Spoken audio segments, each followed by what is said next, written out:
Dr. Michelle, and we have an awesome guest today. But before we get to Varney, I want to first shout out William Paterson University, especially Yolany Gonell, the Director of Diversity and Inclusion in the Black Cultural Center.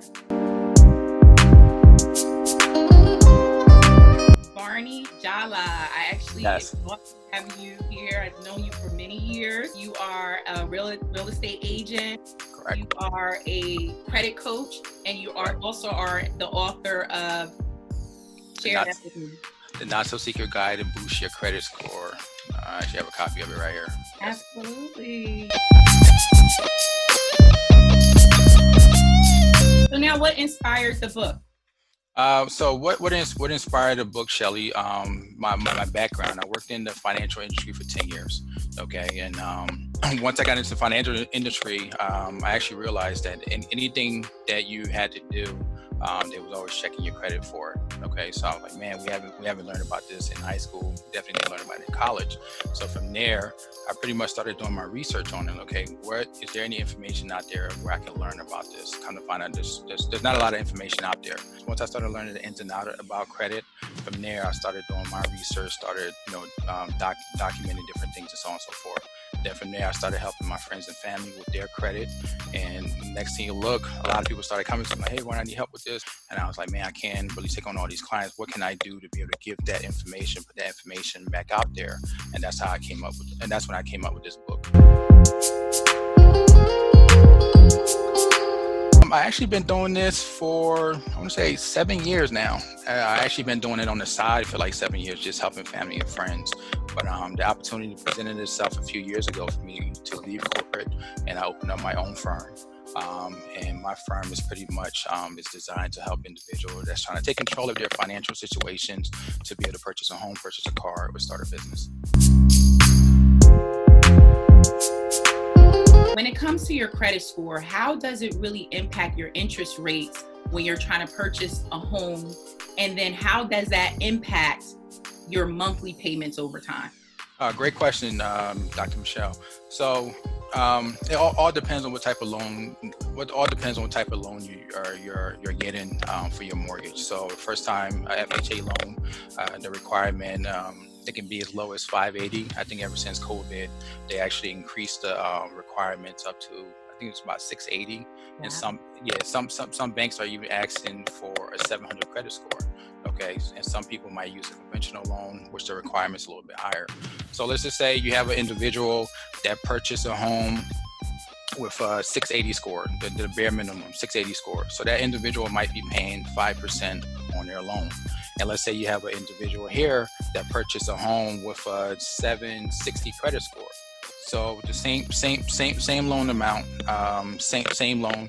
The individual with the higher credit scores more than likely might be paying anywhere between 2.8 and 3%. So the difference between that, the the 2.8 and the 5%, the individual with the lower credit score, you're talking about anywhere between a few $100 a month. Wow. So once they get, of course, approved for that interest rate, correct, their monthly mortgage will be about $200 difference, depending on how high your credit score and how low the interest rate. Correct. Wow. Yeah. So if you think about it, let's just say the difference is $200 over a 30-year time frame. It will add up. The myths and truths of really having sound credit. What people really believe it would take for them to develop their credit score, and what they shouldn't be believing is not going to help their credit score. There's one thing I want people to understand: how your credit score is calculated. Okay, so you have 35, 30, 15, 10, and 10, right? So 35% of your score is calculated based on you making your payments on time. So on a scale from 300 to 850, that's 192 points just in that category alone. Okay, 30% of your score is based on your utilization and the amount of debt that you owe. Okay, so on a scale from 300 to 850, that's 162 points that you can take advantage of. Okay, 15% of your score is credit age. How long have you had credit? You have 10% of your score, which is a credit mix, making sure you have a nice mix of credit, and 10% of your score is based off a new credit, which is inquiries. as far as credit limit, I usually encourage my clients or coaching students, I usually encourage them to make sure that they keep their utilization between 1% and 7%, which will be another myth that I'm pretty sure we'll get into. A lot of people think that when it comes down to your credit utilization, you should keep it at 30%. Then no, you want to make sure that you keep it between 1% and 7%. Okay, so let's say you have a credit card, the limit on that card is $1,000. The most you can put in that card will be, I usually recommend to keep it, you have a card that's $1,000, I usually recommend don't put no more than $70 on that card. Okay, so just to go back to the 30% myths, I like to tell a lot of my clients, hey, just treat that card as your limit is 30%. So if your limit is $1,000, just treat your limit on that card now as $300. Try to make sure that you're not going anywhere near that $300 mark.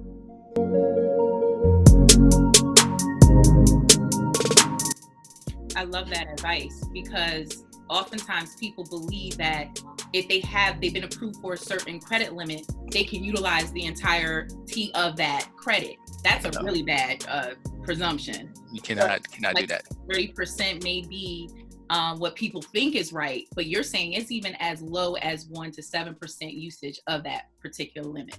Correct. Wow.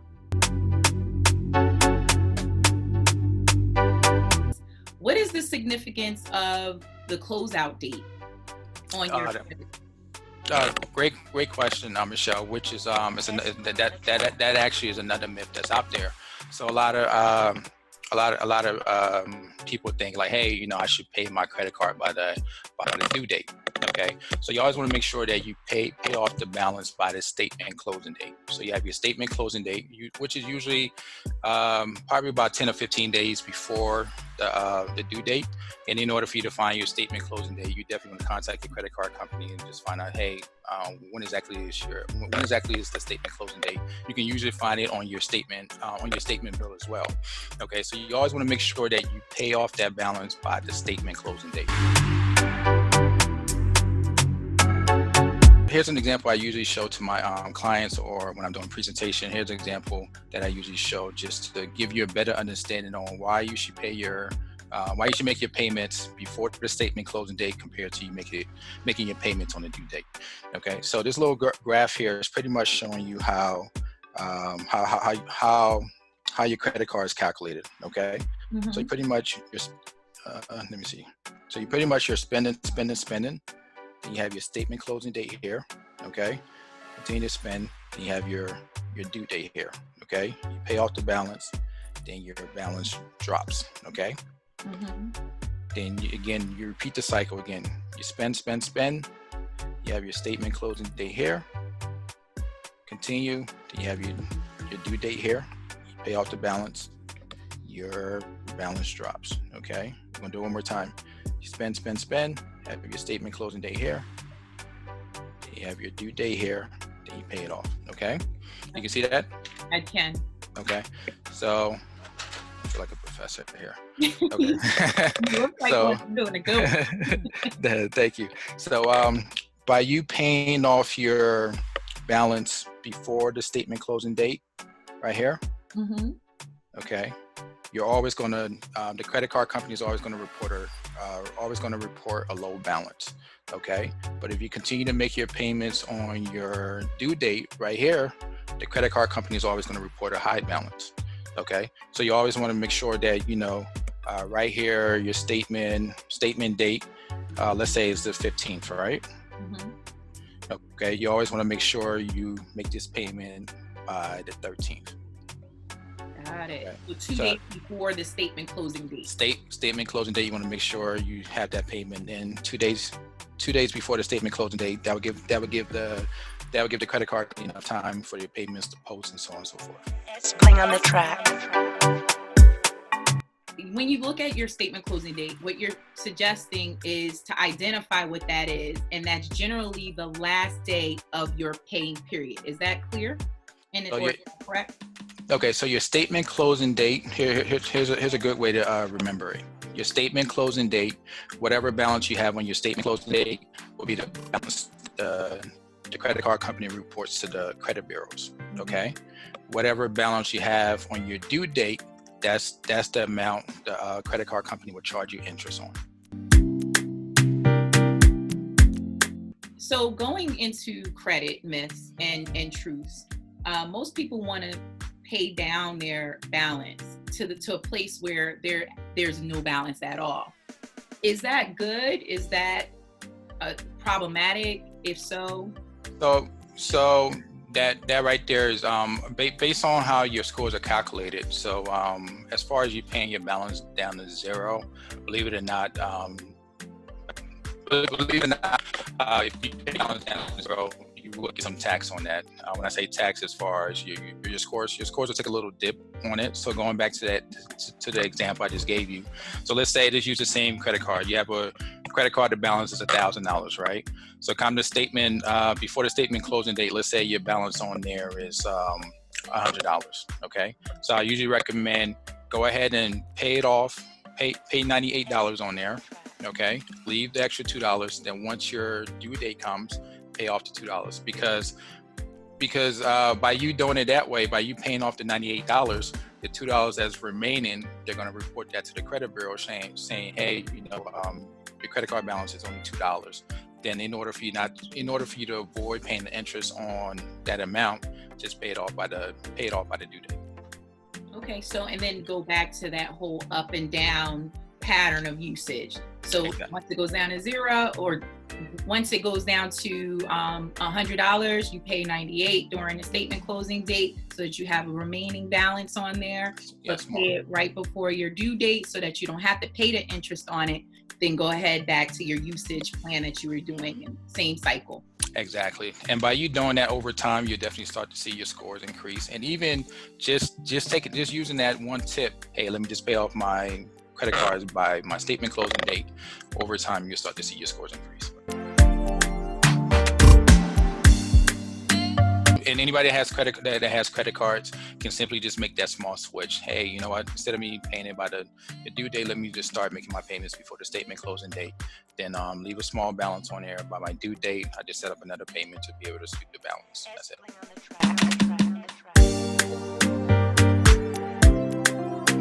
So I usually recommend anywhere between, again, it depends on the individual's credit profile.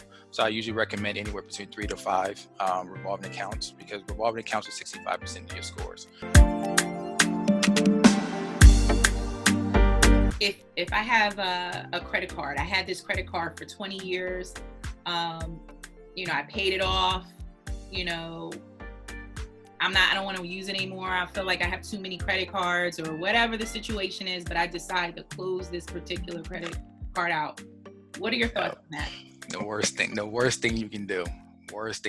So remember, going back to the 35, 30, 15, 10 to 10. 15% of your score is your credit age. So if you have a credit card that's 20 years old and you decide, hey, you know what?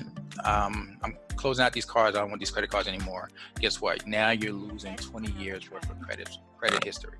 Okay, so that's actually one of the worst things you can do is close out a card that you have for 20 years. So I would highly recommend do not close out any credit cards. Just every few months, try to go in there, just use that card. Even if you just buy gas and go up and pay it off. I think that way you're showing some type of activity on that card. Take me through, I guess, credit cards that could really cater to lifestyle. What is there such thing? And if so, what does that look like? This is actually something that I teach in my program. So in our program, we actually teach you how to build, repair, and protect your credit. Once you graduate from the program, usually get you one last final card that all depends on your preference. Okay, if you like to travel, we'll find the best frequent flyer card out there for you. If you're not a big fan of traveling, then from there we usually recommend you get like a cashback card. Okay, so and the benefit of you doing that is, so it's simply you're actually being rewarded for paying your bills. And believe it or not, Michelle, it's actually more safe to use a credit card compared to using your debit card. most people think that they're safer to use their bank because, you know, they may have been with that bank for so long. And I don't know. I guess it's just a misconception because in my mind, I'm thinking that, you know, my bank would have my back. And they do, it sounds like, but it just takes longer for them to go through the motions. Yeah, so it's a longer process for them to do their investigation, find out who took your money and so on and so forth, then for them to refund you that money. But with a credit card, you can simply call them up, say, hey, you know, like I said, I called on my credit card company. I'm like, hey, I don't live in Connecticut. These charges are in Connecticut. And it's like, you know, when we close the account to Jallah, they reverse the charges and they overnight me my card. So my process took a few days.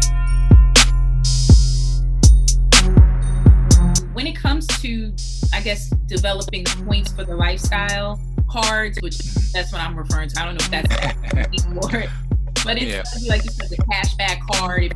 If you're not a big traveler, or the traveling card if you are, where you're using it as a regular credit card, but you get points that go toward whatever purpose, whether it's cashback or a potential trip. Correct. So yeah, so as far as like the if you're a traveler looking to getting the frequent flyer card, if you're not a traveler, you're like, hey, you know what, I want the cash. And I actually had one of my students just graduated from the program.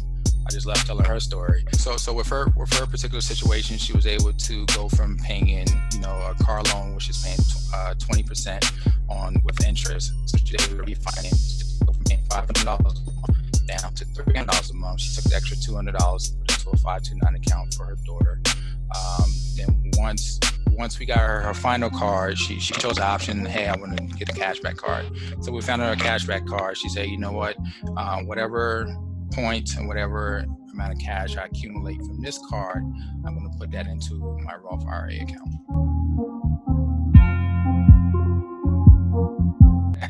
And that's actually one of my favorite stories. Just, you know, taking her from having bad credit to good credit, then being able to, you know, think about it, you're paying an extra whole $200 a month in interest, and now you're taking that money and investing into your child's future. Yeah.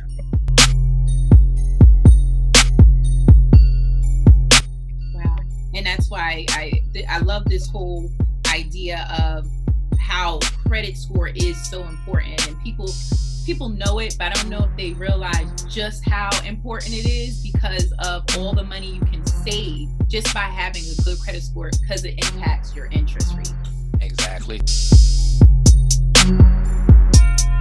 And any advice that I would give to anybody that's listening to this is just go ahead and start take action. Okay, so a lot of people, you'd be surprised, a lot of people don't take a look at their credit reports. Okay, and there was actually a stat that was done out there showing 80% of the credit reports out there have some type of wrong information. So there's tons of tools out there you can use to be able to look at your credit report. I know a lot of people use Credit Karma. I'm not a huge advocate for Credit Karma because Credit Karma is going to give you access to 2 scores. So you can go to your annual credit report and get and request a free copy. Just take a look at your credit report. You'll be surprised. You might have stuff on there that's not supposed to be on there. And the federal statute limitation states that, you know, any negative items on your report have to stay on there for 7 years, 180 days from the last activity. So you might have things on there that's 10 years old that you can simply, you know, write a letter to the credit bureaus and just ask them, hey, this is outside my statute of limitations. Can you guys take it off my report? And just by removing certain derogatory marks, that can give your scores a nice little boost. Very nice. Yeah. Thank you so much, Varney. Varney Jallah, guys. Great information. I hope you guys really take it in. Thank you so much for having me, Dr. Michelle. No problem. So guys, thank you for being around and being a part of this experience with myself and Varney. Please rate, subscribe, and comment to the page. We'll see you soon. Bye, guys. Take care.